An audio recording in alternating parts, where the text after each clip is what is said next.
이게 너무 네. 궁금한 게 많이 올랐는데 사실 지금 시장이 안 좋잖아요. 네네네네. 그래서 지수 때도 많이 낮아졌잖아요.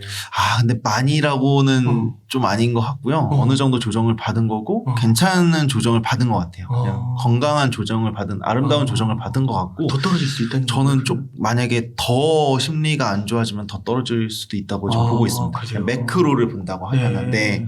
그래서 뭐 좋은 회사인데 전체적으로 투자 심리가 안 좋으니까 그냥 빠진 거예요. 그럼 이제 더 담아야 되겠죠. 네. 그러니까 주식은 살 타이밍인 것 같아요, 저는. 지금? 네. 그러니까 지금부터도 봐야죠. 근데 이게 뭐 이제 새로운 정부가 들어오고, 그다음에 코로나가 종식이 되고, 산업이 또 굉장히 바뀔 거예요. 근데 그거가 되게 근데 아까 말씀 주셨던 것처럼 기준금리 인상은 계속 또 진행될 거고, 넘치는 이 유동성을 어떻게 잡을 거냐가 각국마다 정책을 또 어떻게 다르게 할 거거든요. 그러니까 그런 상황이 지금 혼돈의 상황인데 주가는 엄청 고점은 아니고 좀 내려와 있는 상황이에요. 한 번 더 샥을 줄 수도 있고 내려올 수도 있고 아니면 그냥 올라갈 수도 있어요. 지금은 플랫하게 가고 있는데 방향을 모르니까 사람들이.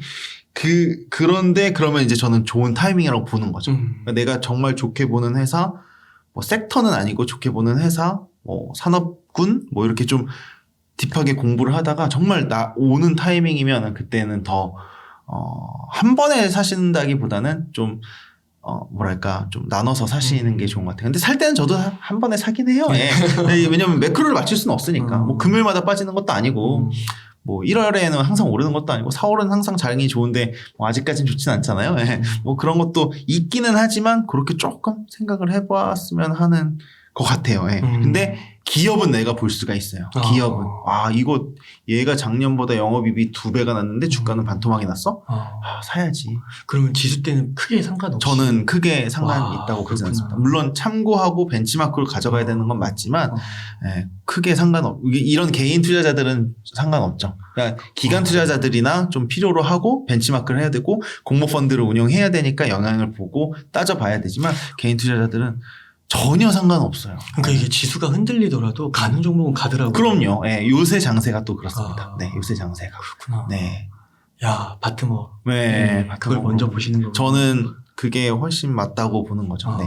그러니까 저는 잃지 않는 투자를 하고 싶어요. 내가 뭐 아까 템버거를 말씀드렸지만 그거는 이제 뭐 너무 큰 꿈일 수도 있고 물론 근데 달성 가능한 꿈이긴 해요. 근데 그거를 항상 다 자기의 스타일이나 이런 거나 자산 관리나 이게 안 맞으면은 쉽지 않아요. 근데 잃지 않아야 되는 거는 왜냐면 아까 제가 말씀드렸다시피 저는 해외 선물 파생 쪽이었기 때문에 카운터파트예요. 제로섬이에요. 한 명이 벌면 한 명 무조건 잃어요. 그게 저는 너무 싫었거든요. 다 같이 벌 수가 있습니다. 잃지만 않으면 다 같이 벌 수가 있어요. 그게 뭐 5%일 수도 있고 10%일 수도 있고 50%일 수도 있는데 다 같이 벌 수 있으니까 잃지만 않으면 되거든요. 잃지만 않으면 주식시장은 야구 게임이 아니잖아요. 3구 3진이 아니잖아요. 계속 오거든요. 내가 지수단이 지금 못 들어도 상관이 없어요. 계속 공은 옵니다. 내가 정말 좋아하는 공, 내가 정말 잘 칠 수 있는 공만 한번 치면 돼요. 네, 계속 와요. 내일도 시장은 열립니다. 그러니까 전혀 그거는 상관이 없는 것 같아요. 네. 그렇게 생각하셔야 되지 않을까 싶습니다. 네. 네. 네. 조사님 그러면 만약에 지금 한 5천만 원 정도 이렇게 목돈이 있는 거예요. 그러면은 이 7개 섹터 플러스 기타 저평가 유망주에서 이 책을 읽어보다가 괜찮은 종목이 있으면 뭐 예를 들어서 뭐 나누기 8해가지고 그런 식으로 담으면 될까요? 아니요. 저는 그건 반대인 것 같아요. 네. 금액적인 게 중요한 것 같고요. 일단은 5천만 원이면은 물론 사람 투자 성향마다 다르니까 그건 좀 감안을 하셔야 될 것 같아요. 성향이 내가 좀 단기로 보는 거다. 뭐 난 아예 사놓고 1년 동안 안 볼 수 있는 사람마다 좀 다르겠지만 그거는 일단 좀 차치를 하고 5천만 원이라는 돈이 있을 때 물론 굉장히 큰 돈이죠. 큰 돈인데 이거를 의미 있게 벌어야 된다고 하면은 저는 7개, 8개로 나누는 건 좀 쉽지 않은 것 같아요. 왜냐면 개인 투자자분이 7개, 8개를 체크업하는 것조차도 힘들어요. 한두 개 정도인데 한두 개는 좀 그렇고 3개 정도로 나눴으면 하는 생각이 있고요. 거기에 내가 관심 있는 거. 주식 투자는 아까 말씀드렸죠. 호기심이에요. 내가 삼성전자 다녀. 그럼 반도체 잘 알거든요. 그러면 그 일만 하지 말고 여기 또 연계된 거. 나 차 너무 좋아해. 차 너무 좋아해. 나는 회사는 삼성전자인데 차를 너무 좋아해. 그럼 전기차나 이런 쪽. 근데 나는 지금 자영업인데 게임 진짜 잘해. 내가 게임 B2E 게임도 알고 코인 게임도 알아. 그럼 게임 관련된 거. 나 드라마 너무 잘 보는데 드라마 다 봐. 드라마 광팬이야. 그러면 뭐 콘텐츠? 저는 그런 식으로 해야지 이게 아까 말씀드렸다시피 하루 이틀 하는 게 아니거든요. 그러면 굉장히 롱텀에서 가면은 내가 재밌게 갈 수가 있어요. 저의 가장 큰 장점은 이걸 하면서 공부하면서 일이라고 생각 안 해요. 너무 재밌어요. 네, 그게 이 투자가 너무 물론 이러면 힘들죠. 너무 막 속상하고 고객 돈 못 벌어줄 때도 또 좀 속상하고 뭐 그런 건 있는데 공부하는 것 자체만으로는 너무 행복해요. 그러니까 그런 식으로 선순환이 되면 언젠가는 또 좋은 종목이 올라옵니다. 왜냐하면 우리는 저평가 주식을 산 거니까. 네. 그렇게 해서 좀 봐야 된다고 보고요. 5천만 원의 목돈이라고 하면은 포트폴리오 한 3개 정도의 종목으로 나눴으면 좋겠고요. 지금같이 장이 별로 안 좋을 때는 5천만 원을 다 들어가는 건 아닌 것 같아요. 그러면 한 4천만 원 정도는 들어가고 1,000만 원 정도는 여윳돈으로 해서 시프팅을 할 수가 있을 것 같아요. 저는 만약에 여윳돈이 조금 더 있다고 하면은 이렇게 구성하고 싶긴 해요. 솔직하게 말씀드리면 국내 주식 3분의 1, 해외 주식 3분의 1, 유동성 3분의 1, CMA나 이렇게. 그래서 그 3분의 1을 가지고 목돈을 만드는 게, 그러니까 어느 정도 목돈이 있는 상황에서, 그러니까 포트폴리오라고 말하는 거는 그 정도 목돈이 돼야지 한 3억 정도는 돼야 포트폴리오를 좀 구성하기가 좋은 것 같아요. 국내 주식, 해외 주식, 그다음에 유동성 이렇게 해서 거기에서는 이제 템버거를 들어갈 수 있는 것들을 노려보는 게 좋은 것 같아요. 템버거를 노려봐야지 4배, 5배 정도는 충분히 갈 수가 있거든요. 그러면 내가 1억 정도 투자했는데 4배, 5배면 4, 5억이에요. 그게 이제 1, 2년 안에 된다고 하면은 6억 정도 되는 그 금액을 가지고 또 들어갈 수가 있거든요. 그러니까 그렇게 좀 보셔야 되지 않을까 싶습니다. 네. 그럼 만약에 목돈이 아니고 그냥 이제 월 여윳돈으로 100만 원 정도씩 계속 들어오는 분들이 너무 좋아요. 이런 분들은 어떻게 저는 너무 좋다고 생각해요. 그거는 내가 시간을 계속 같이 갈 수가 있거든요. 그러니까 저는 이제 이제 막 대학교 졸업하고 사회초년생이나 제가 이런 것도 약해요. 사회초년생이나 아니면은 목돈을 좀 따박따박 좀 계속 롱텀하게 가져갈 수 있으신 분은 굉장히 그것도 똑같아요. 내가 좋아라 하는 관심 분야에 있는 종목을 계속 사면 됩니다. 계속 사요. 마이너스 되면 너무 좋아요. 더 살 수 있으니까. 근데 이게 20, 30%, 50% 될 때는 좀 아닌 것 같아요. 저는 물론 이제 10배를 더 보고 볼 수 있는 거면은 되지만 그렇게까지 확신이 있거나 공부가 딥하게 돼 있지 않으면은 그냥 100만 원씩 내가 적립식 투자를 한다고 했을 땐 한 30%, 40%, 50% 올라면 이제 그건 그만 투자해도 됩니다. 또 다른 종목으로 또 사요. 그러면 이제 이거는 이거대로 목돈이 모였고 투자가 돼서 꽤 많은 100만 원인데 한 5개월 동안 넣었어요. 막 빠졌는데 한 500만 원 됐는데 이제 얘가 한 50% 정도 돼서 올라가면 한 750, 800만 원? 거의 1,000만 원 돈 되는 큰 돈이 돼요. 그리고 나서 내가 그러면은 5개월 넣고 850 정도 된 거고 5개월 동안 그 다음에 1년을 넣는다고 했을 땐 여기는 또 원금이 600만 원이 됐는데 그걸 가지고 하면은 이게 1200인데 850에 600이라고 하면 1500 정도 된 거예요. 그러면 이제 이것 또한 50%든 2배든 올라가면은 내가 넣은 거는 1년에 1200이지만 2400, 3600이 될 수 있어요. 그래서 목돈을 만드는 거죠. 그 목돈은 5천만 원 말고 저는 제 생각엔 1억의 목돈이라고 생각해요. 1억의 여윳돈이 생기면 그거는 어디로 돌려도 1억에 10%면 1,000만 원이거든요. 1억 1,000이니까 20%면 1억 2천이고 굉장히 커지는 거예요. 그러니까 거기까지 모으는 게 되게 어려워요. 1억을 먼저 모으고 그걸 가지고 3억을 모으고 3억을 가지고 10억을 모으는 겁니다. 포트폴리오 구성이 그렇게 가능한 것 같아요. 그러니까 종잣돈을 의미 있게 좀 모으기까지는 좀 이렇게 너무 템베거 이렇게 너무 힘들기도 하니까 될 수가 없어요. 이게 100만 원을 해서 1,000만 원까지 못 기다려요, 절대. 그러니까 100만 원은 120만 원, 110만 원만 돼도 10만 원, 20만 원 빼서 삼겹살 먹고 소고기 먹으러 갑니다. 그렇게가 쉽지가 않아요. 그러니까 내가 의미 있는 투자를 해야 된다는 게 거기서 말씀을 드리는 것 같아요. 조금 이렇게 눈에 보이는 이득도 빨리 하는 것도 필요하고 현실적으로 또 짚어주신 것 같습니다. 심리적인 부분도 그 조사님 제가 또 책에서 좀 인상 깊은 구절이 있었는데 네네. 제가 한번 읽어보겠습니다. 네. 1년 중 주식시장이 열리는 약 251 영업일 가운데서 200일은 주가가 하락합니다. 단 50일이 주가를 상승시키고 급등해 기업의 가치를 변화시킵니다. 그 50일까지를 기다리는 데 도움을 주고 싶습니다. 그러면서 이제 이 책을 쓰셨다고 하셨습니다. 어떻게 이걸 그렇게 발제를 잘하셨어요? 이거 제가 진짜 좋아하는 말인데 네.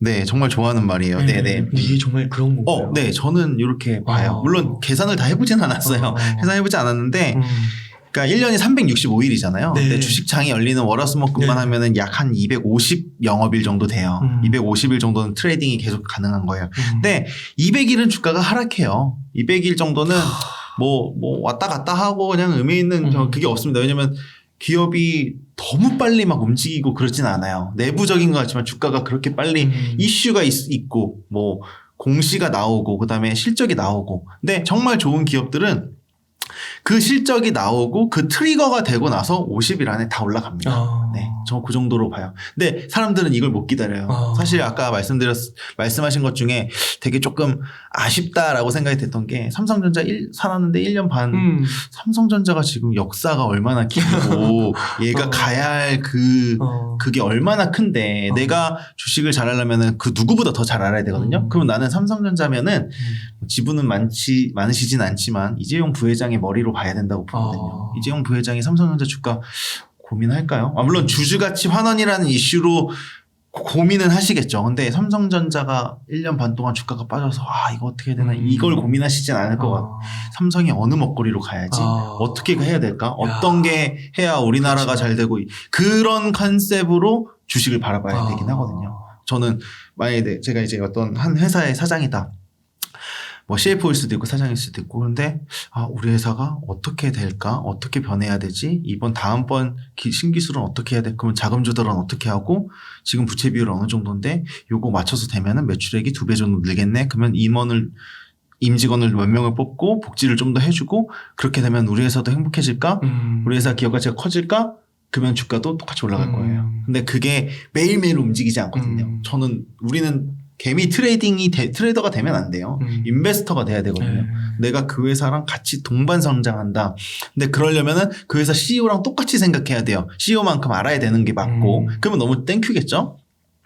근데 그렇게끔 노력을 하면서 봐야 되는 건데 거기에 관점이나 시각에서 본다고 하면은 주가는 200일 동안 움직일 게 별로 없어요. 내가 미친 듯이 이 회사의 주가를 올려야 돼. 그러니까 여기도 작전해서 저기도 운영사도 뭐 내 우호 지분해서 막 하면은 주가가 미친 듯이 매일매일 오르겠죠. 근데 그러지 않는 기업이라면 정상적인 기업이라면 200일은 뭐 하락한다기보다는 그냥 횡보하거나 빠지거나 해요. 시장 상황에 맞춰서. 예. 근데 의미 있게 오르는 날은 51일밖에 안 됩니다. 네. 그때 다 들어올 거예요. 예. 그 200일을 인내해야겠네요. 맞습니다. 예. 네. 그럼 50일의 그 짜릿함을. 네. 근데 이제 또 좋은 회사는 그 50일 이후에 또 계속 올라가겠죠. 예. 뭐 200일 오르고 빠지고 50일 오르고 이게 아니라 200일 동안은 그냥 그 짧은 순간에 다 올라갑니다. 거기에 또 조정 어느 정도 받았다가 또 그 짧은 시간에 뭐 숫자가 괜찮으면 또 올라가요. 예. 그러니까 그런 거를 잘 버티고 같이 동반 성장하고 그러면서 저는 배당을 받고 내 포트폴리오를 어떤 식으로 운영을 해야 되겠는지 고민을 하면서 좋은 회사를 또 발굴을 해야죠. 네. 그러면 좋을 것 같습니다. 저자님께서 네. 소개해 주신 저평가 주식 53 이것도 한번 살펴보시고 또 삼성전자 또 많이들 들고 계시는데 또 힘을 내셨으면 좋겠습니다. 네네네. 네. 네이버랑 카카오도 한마디씩 네. 드리면 좋을 것 같아요. 너무 좋습니다. 네이버가 이제 이번에 84년생 새로운 83년생, 맞아요. 84년생인가 젊은 CEO가 오셔서 해외 쪽 매출 뭐 그다음에 그간 있었던 약간 조직 문화나 이런 쪽 부분을 굉장히 컨트롤을 좀 뭐랄까 되게 소프트하게 잘 만들어 가시는 것 같아요. 근데 주가는 많이 내려왔죠. 예. 카카오도 마찬가지인 것 같고요. 카카오는 약간 문어발식으로 좀 이게 미국이랑 사실 미국은 그렇지 않아요. 미국은 다 구글이 갖고 있으면 밑에 자회사 100% 다 갖고 있어야 됩니다. 근데 우리나라는 그래서 구글 하나만 사면 돼요. 그 밑에 뭐 이렇게 있는 걸 다 안 사도 되는데 우리나라는 구조적으로 태생 자체가 조금 약간 순환 출자라던가 뭐 자회사식으로 하는 거를 그 예전부터 해왔기 때문에 지금 뭐 만약에 SK텔레콤이 SK하이닉스를 100% 지분 다 만들어라. 이거 자회사들 다 상장 없애버려. 왜냐면 카카오 밑에 카카오뱅크, 카카오페이 뭐 다 있는데 그렇게 하면 뭐 기업들 살아남을 수가 없어요. 훨씬 더 큰 자회사 중에 큰 애들이 너무 많으니까. 그래서 지금 그거는 이렇게 이뤄질 수 없는 내용이고 그런 면에서 카카오가 되게 좀 잘 만들었죠. 사실 카카오라는 플랫폼으로 돈 하나도 못 벌었던 건데 그게 카카오페이, 카카오뱅크, 카카오게임, 뭐 카카오 이제 웹툰 뭐 이제 이런 걸로 되게 잘해서 기업 가치를 굉장히 많이 살렸어요. 제가 알기로는 우리나라에서 가장 자회사가 많은 회사가 카카오 그룹일 겁니다. 네, 제가 알기로는. 그래서 그 부분을 좀 정리를 할 거예요. 근데 카카오는 워낙 바닥으로 내려와서 6만 원, 7만 원대까지 7만 원, 8만 원 정도까지 내려와서 저도 조금 매수를 한 것 같아요. 네, 한 8만 원 정도대에서 매수를 했고 지금 10만 원 정도인데 카카오는 조금 반등의 여지가 충분히 가능한 것 같아요. 이제 근데 약간 그 정부 정책에 따라서 조금 영향을 많이 받았어요. 사실 지난 정권에는 네이버가 좀 약간 밉상이었고 카카오가 좀 좋게 봐서 많이 올랐던 경향이 있는데 막판에 조금 그게 좀 바뀌었던 것 같고요. 그래서 카카오는 결론만 말씀드리면 저는 카카오는 지금은 조금 사셔도 좋을 것 같다는 생각이 들고 네이버는 그러니까 왜냐면 카카오는 그런 걸 좀 정리하고 있어요. 자회사 골무상권 침해했던 것 좀 정리하고 돈 되는 거에 좀 집중하면서 가겠다라고 하는 것 같고요. 그 이익 구조가 안 났던 건데 이익 구조를 잘 만들어서 좀 온 것 같고요. 네이버는 어디서든 돈을 벌 수 있게끔 만들어 놓은 회사긴 해요. 근데 뭐 약간 기업이 갑자기 커지다 보니 그 조직 문화나 뭐 이런 부분들로 인해서 되게 여론이나 이런 데 질타를 좀 많이 받은 것 같고요. 얘네는 사실은 일본이나 이 라인이나 동남아시아로 해외 진출을 이미 많이 해놨어요. 그래서 거기서의 그 성장이 더 좀 중요하다고 좀 생각이 되는 것 같아요. 근데 그런 거는 시간이 또 좀 오래 걸리거든요. 그래서 아마 네이버는 조금 더 시간이 필요하지 않을까 생각이 됩니다. 네. 네. 삼성전자에 이어서 네이버, 카카오까지 네, 이렇게 말씀해 네. 주셔가지고 너무 감사의 말씀드립니다. 혹시 좀 미처 다루지 못한 내용 있으실까요? 그러니까 하도 금방 네. 시간이 지났어요. 네. 어떻게 좀 말씀드렸으면 좋을까 싶은데 하나만 더 말씀드리고 싶어요. 이 책을 쓰면서 독자분들이 좀 그렇게 가셨으면 좋겠다고 생각한 게 투기가 있고 투자가 있어요. 근데 우리는 항상 주식 투자하면 투기를 생각하시는 것 같아요. 내일 오를 종목 어떻게 해서 돈 벌고 막 이렇게 하는데 그거는 50대 50이에요. 근데 투자를 해야 되거든요. 그 기업이랑 같이 성장한다는 컨셉으로 그 회사를 잘 알고 호기심도 가고 내가 이게 좋으면은 그 회사 거 하나 제품 사고. 제가 견미리팩트라고 옛날에 AG2N이라고 홈쇼핑 우연히 제가 현대백화점에서 그 주식 강의를 나갔는데 우연하게 거기서 다 그거를 쓰시더라고요. 그래서 화장 이렇게 하시니까 나는 이제 보통 여자가 별로 없으니 잘 모르고 보시면 알겠지만 화장품, 옷 이런 거 잘 몰라요. 근데 AG2N을 쓰는데 여기도 쓰고 되게 좋대요. 그래서 막 찾아보니까 홈쇼핑 완판해서 14번 완판했대요. 찾아보니까 그래서 저는 AG2N이야 물어봤죠. 제가 아는 여자들한테. 꽤 많이 쓰더라고요. 문효팩트라고 해서 꽤 많이 쓰더라고요. 근데 그때는 그 애경 산업이 이제 상장이 안 됐었을 때인데 AK 홀딩스라는 회사의 비상장 회사였어요. AK 홀딩스를 다 사드렸죠. 그 나오신 분들 AG2N도 사셨죠? AK 홀딩스 다 사보세요. 그게 한 3배 정도 올랐던 것 같아요. 그때. 네. 그러니까 주식은 어렵지 않거든요. 이게 실생활에 있는 거기 때문에 투기냐 투자냐를 따져서 내가 투기를 하고 있는 건가? 누가 야 이거 좋대. 대부분이 그렇거든요. 야 이거 좋다. 여기서 보니까 이거 좋다고 해서 저 코스모 신소시 좋다고 써 있으니까 그거 사면 돼. 그래서 저는 그거 투기라고 봐요.